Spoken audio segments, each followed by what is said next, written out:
Hi everyone, good afternoon, welcome back. आज थोड़ा कैसे बन के मैं आपको ग्रीट कर रही हूँ। तो बाल करने जा रही थी स्ट्रेट, तो सोचा कि आप लोगों के कुछ सवालों के जवाब भी दे दूँगी और साथ ही साथ कंपेयर भी कर दूँगी अपना ये नया स्ट्रेटनर अपने पुराने स्ट्रेटनर से।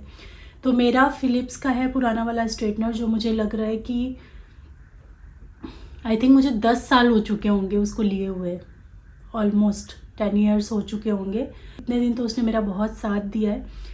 बट उसमें और इसमें क्या अंतर है? पहला उस टाइम जब मैंने रिसर्च किया था तो वो बेस्ट स्ट्रेटनर्स में से आता था और उसमें सेरेमिक वाली प्लेट्स थी जो कि बहुत अच्छी थी, सेफेस्ट थी उस टाइम के लिए, तो मैंने वो परचेज़ किया था। और अब क्योंकि थोड़ा सा चीज़ें भी एडवांस हो गई हैं और अच्छी अच्छी चीज़ें मार्केट में आ गई हैं, तो मुझे उसको अपग्रेड करने का मन हुआ, क्योंकि कुछ कुछ चीज़ें उसमें ऐसी हैं जो मुझे डिफ़िकल्टी दे रही थी।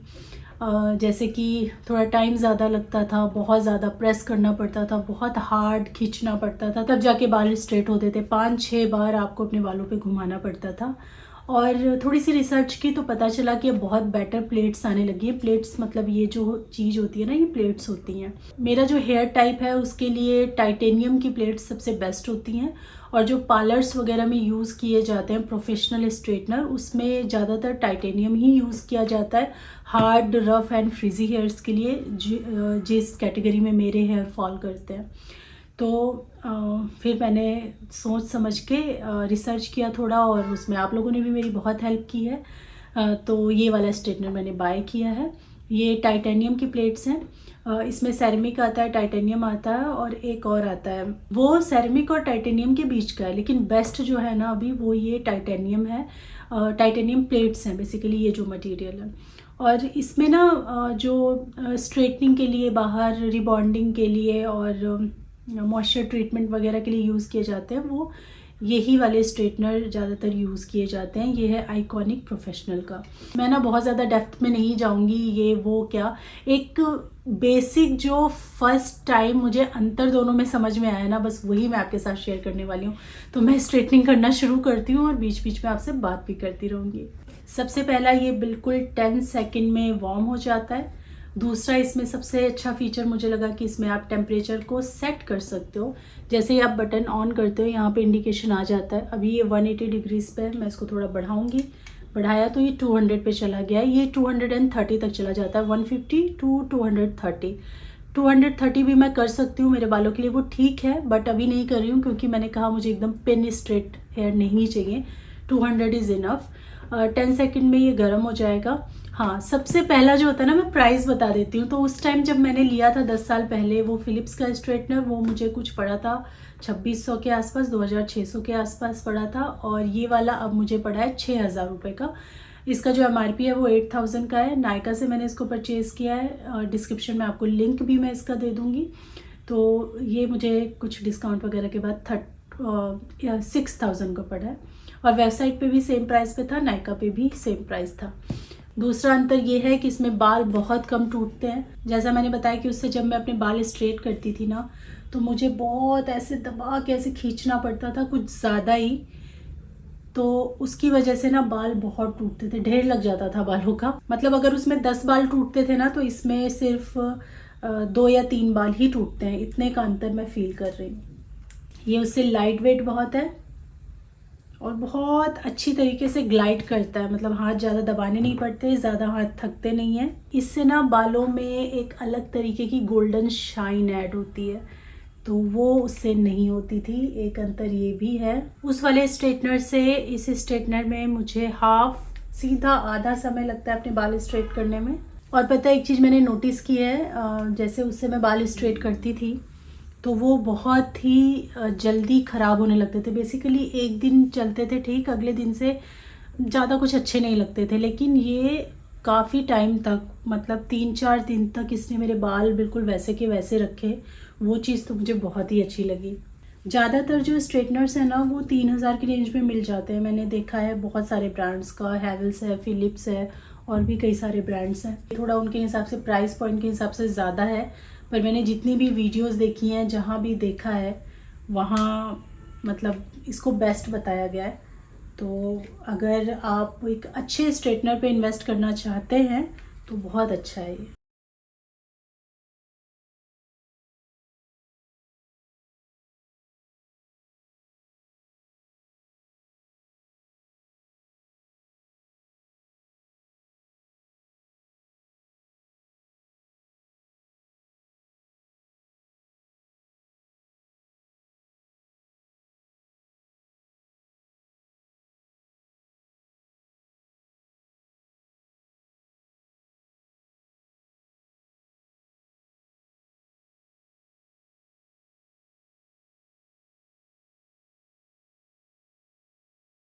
मैं बुद्ध बाज़ार गई थी, अभी फ़िलहाल टाइम हो रहा है 7 बज गया है। बुद्ध बाज़ार से वापस भी आ गई मैं।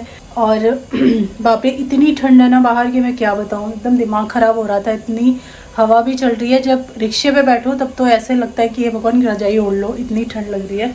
इतना सब कुछ मैं लेकर आई हूँ, देखिए।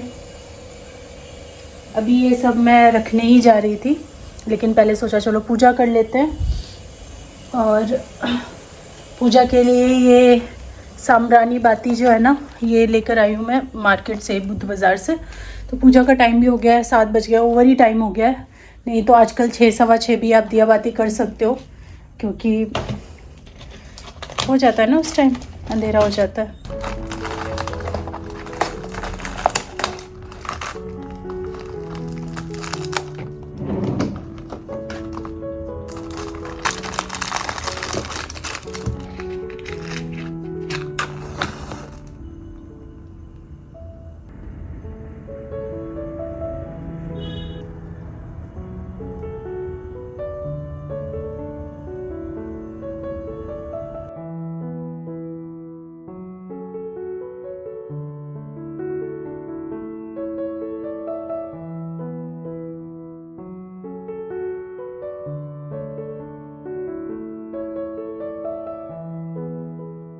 2 पार्सल आए हैं यहाँ पे। एक तो मामा अर्थ का है, उसके बारे में तो मैं बाद में बताऊँगी। दूसरा ये आया है इंडस वैली का सॉस पैन।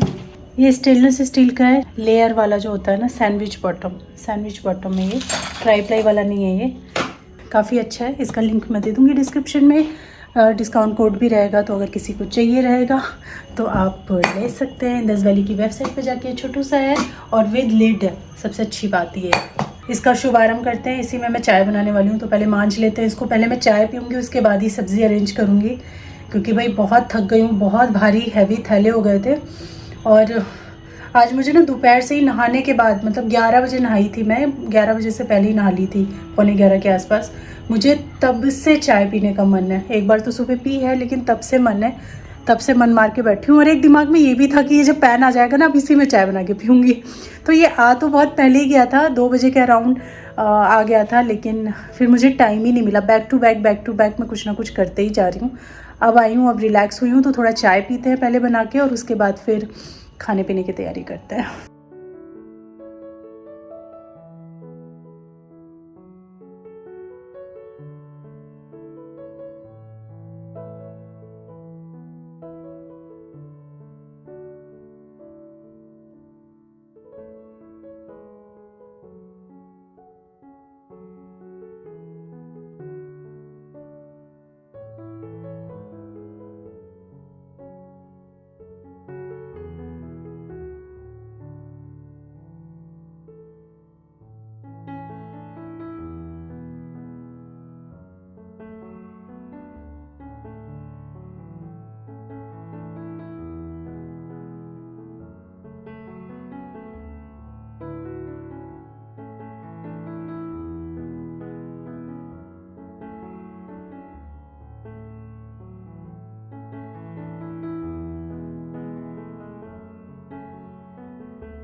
मैंने अपना चाय पीना फिनिश ही किया था कि तब तक आ गया सिद्धार्थ, और उसको मन हो रहा था ऑमलेट खाने का।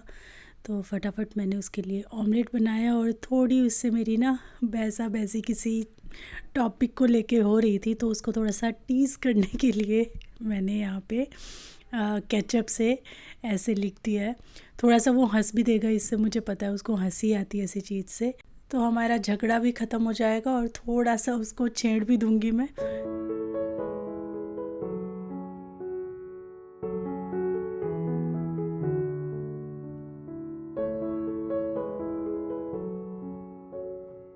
मैं ना ऐसे छोटे-छोटे काम अजीबो-गरीब टाइप के इसके साथ करती रहती हूँ। तो ये सारी चीज़ें ना छोटी-छोटी ऐसे याद भी रहती हैं, और बहुत मतलब अनलेस एंड अनटिल बच्चे को इस चीज़ का बुरा ना लग रहा हो, तो आप थोड़ा बहुत ऐसे छेड़खानी कर सकते हो। तो सिद्ध को ऐसा कुछ बुरा नहीं लगता है, बल्कि वो खुश ही रहता है, और खुश हो के फिर बताता है, मतलब फ़नी वे में। तो चलिए हम पहुंच गए हैं नेक्स्ट मॉर्निंग पे, और आज भाई तैयारी हो रही है लिट्टी बनाने की। उसके साथ जो चोखा बना रही हूँ, थोड़ा अलग स्टाइल में, वो जो पक्का वाला चोखा होता है वैसा मैं बना रही हूँ। तो उसी की यहाँ पे प्रेप कर रही हूँ। और लिट्टी के लिए जो सत्तू तैयार किया जाता है वो मैंने ऑलरेडी कर लिया है। सारी चीज़ें डाल दी हैं इसके अंदर, हरी मिर्च, हरा धनिया, अजवाइन जाता है, कलौंजी जाता है, लहसुन जाता है, नींबू जाता है, कच्चा सरसों का तेल जाता है, अचार का थोड़ा मसाला जाता है। तो वो सब चीज़ डाल के मैंने रखा हुआ है। बैंगन को आप ओवन पे भी कर सकते हैं, माइक्रोवेव में भी कर सकते हैं, लेकिन मैं गैस पे इसको करने वाली हूँ। सुबह इतना टाइम नहीं होता, ओवन में थोड़ा सा ज़्यादा समय लग जाता है, तो इसीलिए यहाँ पे ऐसे कट करके एक बार मैं देख लेती हूँ कीड़े वगैरह तो नहीं हैं। और इस कट के अंदर भी छोटे छोटे कट लगाती हूँ ताकि उसके अंदर का भी देखा जा सके। उसको अच्छी तरीके से देखने के बाद ही मैं उसको गैस पे चढ़ाती हूँ, क्योंकि मैंने कभी भी वैसे पूरा का पूरा साबुत बैंगन रख के नहीं पकाया है। कुछ लोग पहले पका लेते हैं, उसके बाद उसको चेक करते हैं खोल करके। तो मुझे लगता है कहीं नहीं समझ में आया कीड़ा पकने के बाद, तो फिर क्या होगा, कीड़ा ही खा जाएंगे। क्योंकि ऐसे कच्चे बैंगन में ना तो कीड़ा समझ में आ जाता है, पकने के बाद क्योंकि इसका भी टेक्सचर कुछ अलग सा ही हो जाता है, तो पता नहीं समझ में आए या ना आए। तो मैं ऐसे ही करती हूँ। थोड़ा बहुत जूस से गंदा तो हो ही जाता है गैस, लेकिन फिर भी ठीक है, मुझे ऐसे ही कंफर्टेबल लगता है। और बीच में उसके मैंने लहसुन की कलियां वगैरह भी लगा दी हैं। एक चटनी मैं बनाने जा रही हूँ जो कि है सरसों की चटनी। इसके लिए 2 तरह के मैंने सरसों ले लिए हैं। वैसे तो ये चटनी बनाने के लिए ना आपको इसको ओवरनाइट भिगो या 3-4 घंटे भिगो के रखना बेहतर होता है, उससे कड़वापन बहुत कम हो जाता है। बट ये सडन प्लान बना हमारा लिट्टी का, तो इसलिए मैं अभी ऐसे ही बना रही हूँ। तो अच्छी तो लगती है, लेकिन थोड़ी सी कड़वाहट रह जाती है इसमें। तो अगर बिल्कुल कड़वाहट आपको नहीं चाहिए तो आप इसको ओवरनाइट भिगो दीजिएगा। तो यहाँ पे हल्का सा गर्म किया मैंने सरसों को और उसको पानी में भिगो करके रख दिया है। उधर बैंगन भी अच्छे से पक चुके हैं, तो एक बैंगन हटा के दूसरा मैंने बैंगन रखा। फिर टमाटर भी मुझे रोस्ट करने हैं उसी के ऊपर।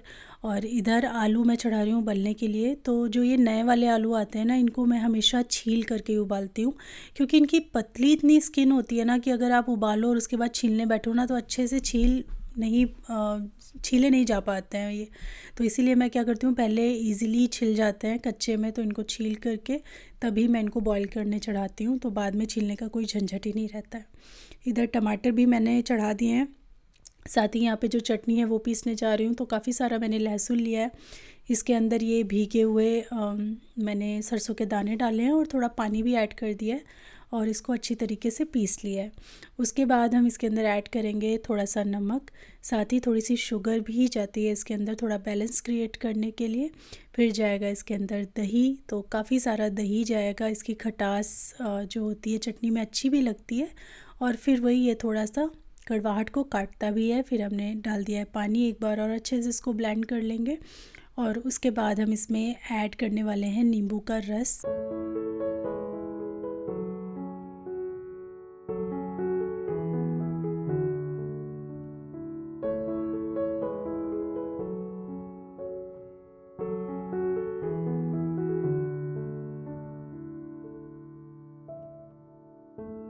बैंगन को अच्छे से छील करके फिर मैंने उसको ऐसे से कट कर लिया। ऐसे कट करने से ना ये छोटे छोटे टुकड़ों में रहता है, तो फिर खाने में दिक्कत नहीं होती है। अदरवाइज़ जो रेशे हैं ना काफ़ी बड़े बड़े, कई बार बाइट लेने में दिक्कत होती है।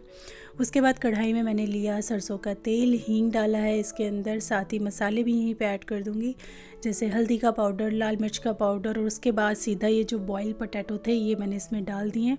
इनको अच्छी तरीके से ना यहीं कढ़ाई में हम मैश कर देंगे। तो चाहे बाहर से आप मैश करके डाल दो, चाहे आप ऐसे डाल दो, बात एक ही है। अच्छी तरीके से मैश कर दीजिए, एकदम इसको फोड़ देना है, समझिए आपको। वो पतली पतली सी एक सब्ज़ी मैं बनाने वाली हूँ, सब्ज़ी या चोखा जो भी कह लीजिए, लेकिन ये पका हुआ चोखा है। तो वो जो रॉ चोखा है वैसा टेस्ट इसमें नहीं रहेगा, बट ये पका हुआ सा एक सब्ज़ी ही आप समझ लीजिए। उसके बाद यहाँ पे मैंने नमक ऐड किया है। मसाले इसमें और बहुत ज़्यादा कुछ नहीं जाते हैं, बस इसको थोड़ा सा आपको भून लेना है 2-3 मिनट। और उसके बाद फिर ऐड कर दीजिए आप इसमें पानी और अच्छा सा इसको बढ़िया सा पेस्ट जैसा बना लेना है कढ़ाई के अंदर।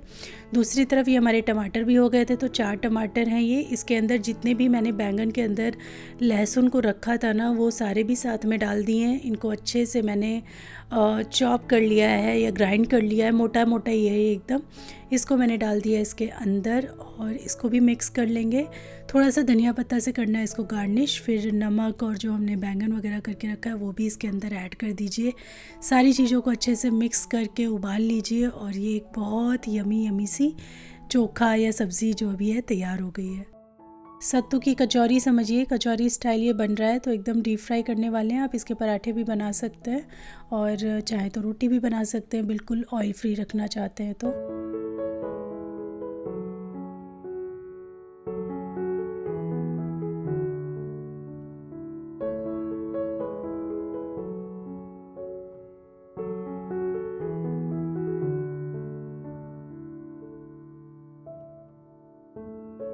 और ये हमारी सत्तू की कचौरी और साथ में वाली सब्ज़ी बनके तैयार हो गई। बहुत अच्छा कॉम्बिनेशन लगा। चटनी और यहाँ पे मैं थाली सारी एक साथ करके दिखाना बिल्कुल ही भूल गई, दिमाग से उतर गया। पता नहीं आजकल दिमाग कहाँ रहता है मेरा।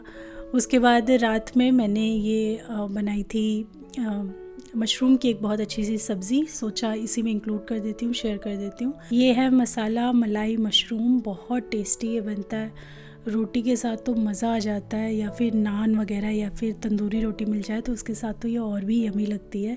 तो यहाँ पे मैंने थोड़ा सा कढ़ाई में तेल लिया है, सरसों का ही लिया है। इसके अंदर थोड़े से स्लाइस किए हुए ऐसे पेटल निकाले हुए प्याज डाल दिए हैं मैंने और साथ में ये मशरूम डाल दिए हैं। ये मशरूम का कलर आपको थोड़ा ऐसे काला काला इसलिए लग रहा है क्योंकि इसको मैं ना थोड़े गर्म पानी में, तेज़ गर्म पानी में 1-2 मिनट डाल करके रखती हूँ और फिर वॉश करके तभी यूज़ करती हूँ। तो थोड़ा गर्म पानी में आप डाल दो तो इसका कलर ऐसे ढल जाता है। तो इसको ना ऐसे भून लेना होता है आपको। हल्का सा प्याज और शिमला मिर्च दोनों को मैंने भून लिया है। और प्याज आप पहले डालिएगा क्योंकि शिमला मिर्च डाल दोगे तो प्याज फिर भुनेगा नहीं। उसको हटा लीजिए। उसके बाद थोड़े बहुत खड़े मसाले डालने हैं आपको। तेज़पत्ता, लाल मिर्च, बड़ी इलायची, छोटी इलायची, लौंग, साथ ही जीरा और ये खड़ा धनिया जो होता है ये भी थोड़ा सा ऐड कर देंगे हम। हींग डाल देंगे इसके अंदर। उसके बाद एकदम महीन महीन छोटे कटे हुए चॉप किए हुए प्याज हमको चाहिए, उनको डालना है और उनको बहुत अच्छे से ब्राउन हो जाने तक कुक करना है। देखिए प्याज कितना अच्छे से भुन गया है, एकदम ब्राउन हो गया है। तो अभी मसाला डाल देंगे हम इसके अंदर। धनिया का पाउडर थोड़ा ज़्यादा करके जाएगा, थोड़ा सा हल्दी पाउडर जाएगा और लाल मिर्च का पाउडर अच्छे बढ़िया कलर के लिए हम इसमें यूज़ करने वाले हैं। इन सारी चीज़ों को डाल करके अच्छे से भूनिए। उसके बाद हम इसमें ऐड करेंगे टमाटर। तो ये भी बहुत बारीक चॉप करने हैं। तो आप चाहें तो ऐसे चॉप किए हुए डाल सकते हैं या फिर आप मिक्सी में चला के भी डाल सकते हैं। बट ये मैं सूखी सूखी सब्ज़ी बना रही हूँ तो मुझे ऐसे चंक्स चाहिए, इसलिए मैंने इनको ऐसे कट करके डाला है। और टमाटर के साथ ही मैंने लहसुन भी ऐड कर दिया था तो वो भी छोटा छोटा चॉप हो गया है। इसमें नमक डाला और ढक करके इसको मैं पका लूँगी। जब टमाटर अच्छे से भुन जाएंगे, पक जाएंगे, तब हम इसके अंदर पानी ऐड कर देंगे और पानी ऐड करने के बाद भी ये सारी ग्रेवी अच्छे से पका लेनी है। एक बार ये प्रोसेस हो जाएगा फिर हम इसके अंदर डाल देंगे मशरूम और जो प्याज हमने करके रखे थे फ्राई। नमक ऐड कर देंगे जितना भी कम है इसके अंदर, थोड़ा सा पानी भी ऐड कर सकते हैं और इसको ढक करके अच्छी तरीके से पका लेंगे। जब आपकी मशरूम अच्छे से कुक हो जाए तब आप इसमें ऐड कर दो ये कसूरी मेथी और थोड़ा ज़्यादा करके क्रीम या फिर मलाई। घर की मलाई बिल्कुल यूज़ कर सकते हैं। लगभग आधा छोटी कटोरी मलाई या क्रीम की हमें ज़रूरत होगी, वो इसमें डालिए और बस 2 मिनट पकाना है ये सब्ज़ी को और ये बनके तैयार है। बहुत यमी बनती है तो इसको आप इंजॉय कर सकते हो चपाती, रोटी, तंदूरी रोटी या फिर नान के साथ। और हाँ, इसमें ऊपर से थोड़ा सा गरम मसाला स्प्रिंकल करना ना भूलें, बहुत अच्छा उससे टेस्ट खुला हुआ आता है। तो थोड़ा सा गरम मसाला डाल करके बस 1 से 1.5 मिनट इसको और पकाइए और बस इसको सर्व कर दीजिए। तो बस यही थी आज की मेरी वीडियो। होपफुली आप लोगों ने पसंद की होगी। अगर अच्छी लगी है तो प्लीज़ लाइक कीजिएगा। मैं मिलती हूँ आपसे अपनी नेक्स्ट वीडियो में। तब तक के लिए thanks for watching. Take care, bye bye.